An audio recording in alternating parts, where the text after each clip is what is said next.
Assalamualaikum warahmatullahi wabarakatuh. Hari ini kelompok kami akan mempresentasikan tentang final project perilaku konsumen A, yaitu review jurnal 2. Next.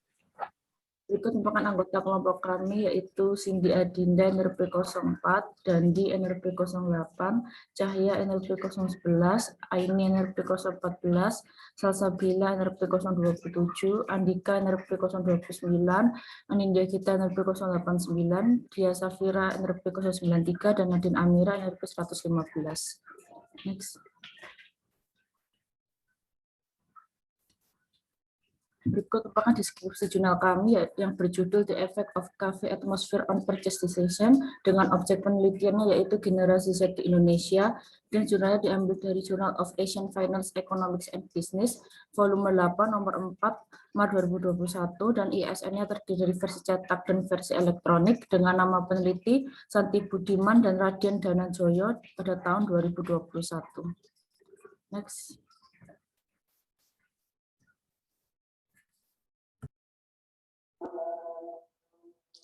Ringkasan eksekutif di Indonesia, kedai kopi yang biasa disebut warung atau kedai shop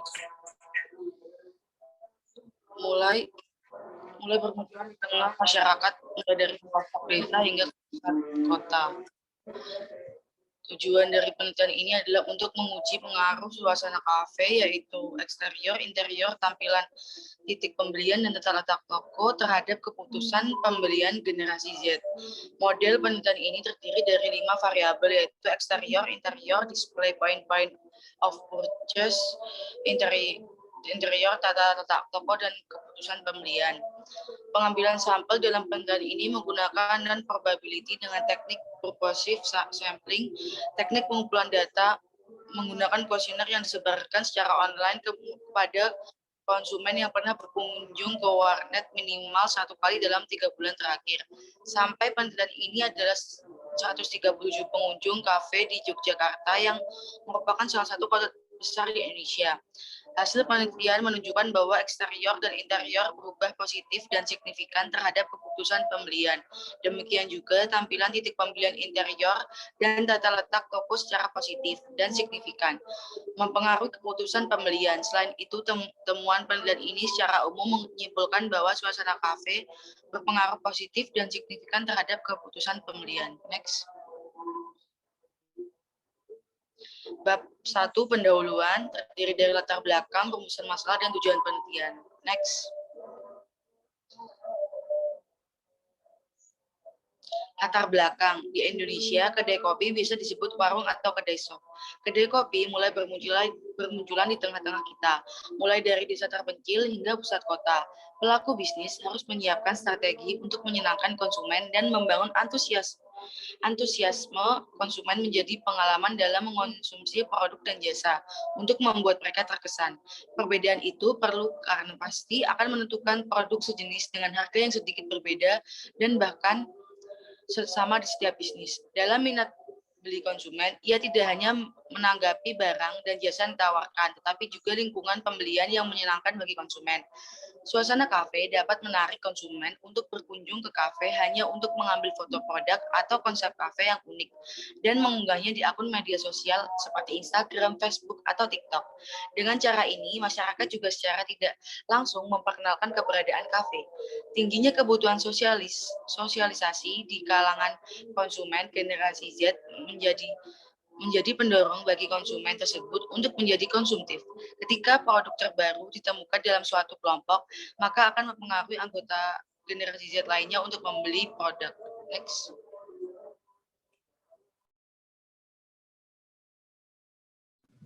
Rumusan masalah. Pertama, apakah terdapat pengaruh eksterior ruangan terhadap keputusan konsumen dalam membeli kopi? Yang kedua, apakah terdapat pengaruh interior ruangan terhadap keputusan konsumen dalam membeli kopi? Ketiga, apakah terdapat pengaruh interior dalam display produk yang dijual terhadap keputusan konsumen dalam membeli kopi? Yang keempat, apakah terdapat pengaruh tata letak toko terhadap keputusan konsumen dalam membeli kopi? Kelima, apakah terdapat pengaruh suasana kafe terhadap keputusan konsumen dalam membeli kopi? Next. Tujuan penelitian yang pertama, mengetahui pengaruh eksterior ruangan terhadap keputusan konsumen dalam membeli kopi. Kedua, mengetahui pengaruh interior ruangan terhadap keputusan konsumen dalam membeli kopi. Ketiga, mengetahui pengaruh interior dan dalam display produk yang dijual terhadap keputusan konsumen dalam membeli kopi. Keempat, mengetahui pengaruh tata letak toko terhadap keputusan konsumen dalam membeli kopi. Kelima, mengetahui pengaruh suasana kafe terhadap keputusan konsumen dalam membeli kopi. Next. Bab 2, tinjauan pustaka, faktor yang mempengaruhi persepsi konsumen dalam melakukan proses pembelian produk. Next. Selanjutnya merupakan faktor yang mempengaruhi persepsi konsumen dalam melakukan proses pembelian produk. Terdapat 5 faktor yang mempengaruhi persepsi konsumen. Yang pertama ada toko yang memiliki suasana yang nyaman bagi konsumen. Yang kedua, toko yang memiliki eksterior dengan karakteristik yang ciri khas. Yang ketiga, toko yang memiliki interior umum yang menyenangkan. Yang keempat, tata letak toko yang mudah dimengerti. Dan yang kelima adalah titik pembelian interior yang memberikan informasi kepada konsumen. Selanjutnya merupakan 5 tahap perencanaan yang mempengaruhi keputusan pembelian konsumen. Yang pertama adalah pengenalan suatu produk. Yang kedua merupakan perencanaan informasi. Yang ketiga adalah evaluasi. Yang keempat merupakan keputusan pembelian. Dan yang terakhir merupakan pasca pembelian. Selanjutnya adalah bab 3, yakni metode penelitian. Terdapat 2 subbab yang akan dibahas. Yang pertama adalah bagan alir penelitian, dan yang kedua adalah pengumpulan data.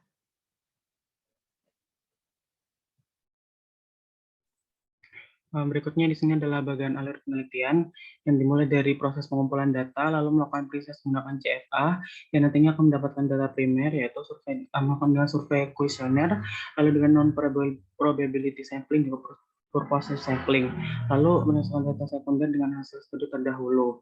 Berikutnya akan dilakukan analisis data menggunakan metode SEM, lalu menghasilkan hasil dan diskusi, kesimpulan dan implikasi hingga selesai. Next. Pengumpulan data. Penelitian ini merupakan penelitian kuantitatif dengan teknik pengumpulan data survei.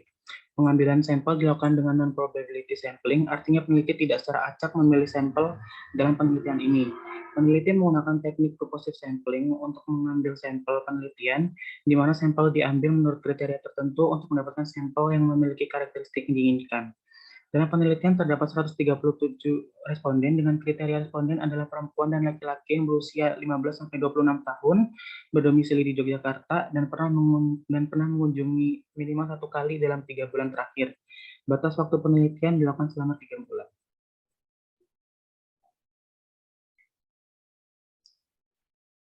Dari hasil tersebut, berdasarkan hasil karakteristik demografi yang diperoleh dari 137 responden, dalam penelitian ini jumlah responden laki-laki 66% lebih banyak dibandingkan responden perempuan yang sebanyak 34%.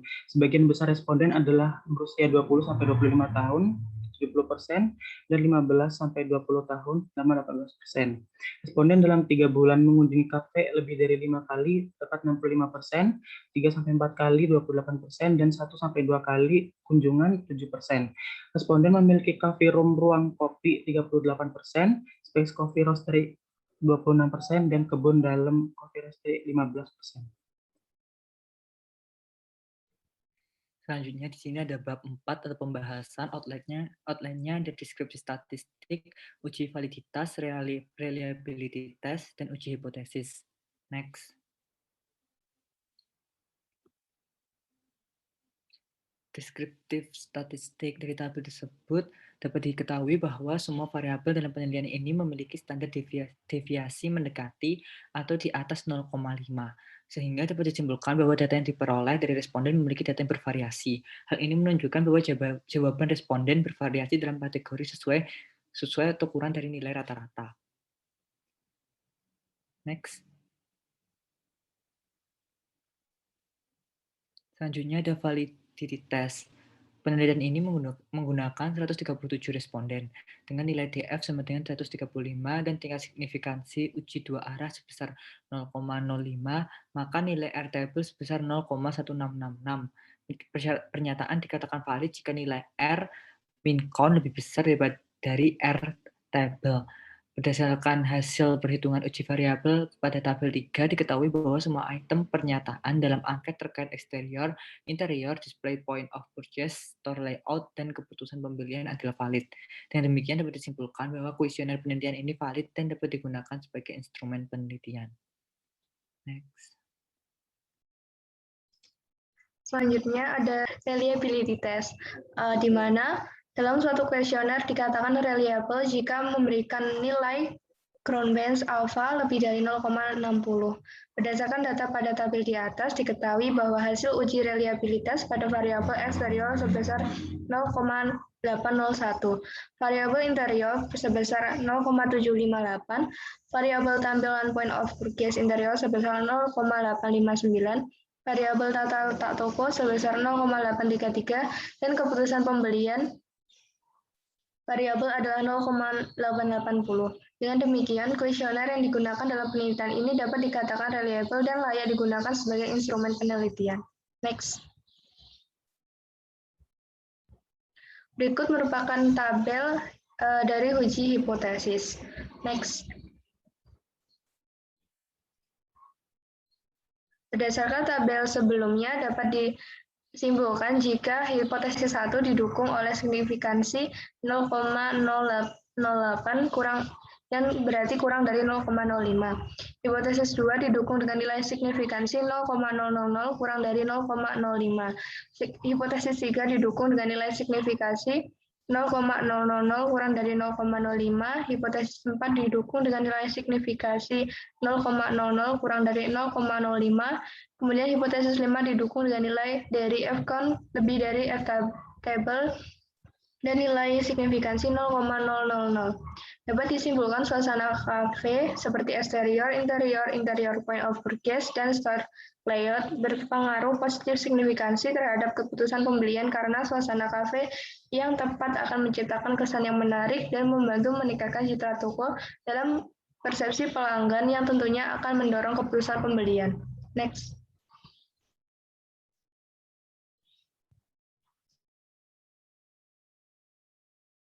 Selanjutnya, bab 4 penutup. Ada kesimpulan, implikasi, kelebihan, kekurangan, dan potensi penelitian di masa yang akan datang. Next. Pertama, kesimpulan. Jadi, variabel penelitian yang pertama ada generasi Z, yang kedua itu 15-26 tahun.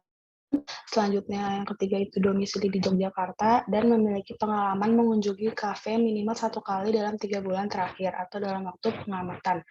Dan kesimpulan itu terdapat 5 kesimpulan yang berpengaruh positif dan signifikan terhadap keputusan pembelian. Yang pertama, eksterior, interior, display, tata letak, dan suasana. Next. Selanjutnya implikasi. Yang pertama, mengembangkan strategi untuk menciptakan suasana kedai kopi yang unik dan viral. Kedua, menjaga dan meningkatkan kualitas kedai kopi. Ketiga, melakukan strategi pemasaran seperti pembuatan konten viral di media sosial dan dengan spot foto yang menarik atau mengadakan giveaway. Next. Selanjutnya, kelebihan dan kekurangan. Untuk kelebihannya yaitu yang pertama terdapat tabel yang memudahkan pembaca dalam memahami pembahasan masalah dalam jurnal.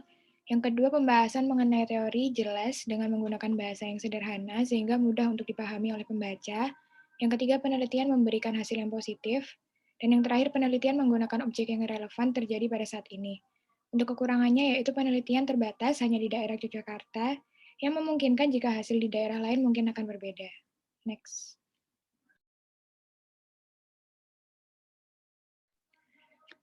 Selanjutnya, potensi penelitian di masa yang akan datang. Di masa yang akan datang, penelitian ini dapat membantu masyarakat atau pihak-pihak yang ingin membangun suatu bisnis coffee shop. Hal tersebut dikarenakan coffee shop sedang menjadi tren di Indonesia dengan peminat dari berbagai usia. Dengan adanya penelitian ini dapat bermanfaat bagi pemilik bisnis untuk mengetahui aspek-aspek apa saja yang diinginkan oleh seorang konsumen dan aspek apa saja yang dapat mempengaruhi seorang konsumen dalam keputusan pembelian produk di coffee shop.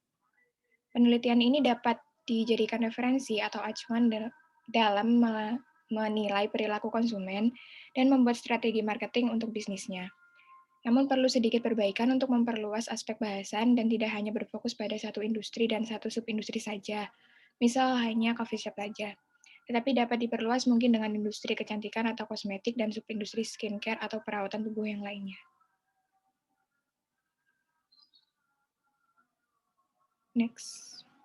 Sekian presentasi dari kelompok kami, kurang lebihnya mohon maaf. Wassalamualaikum warahmatullahi wabarakatuh.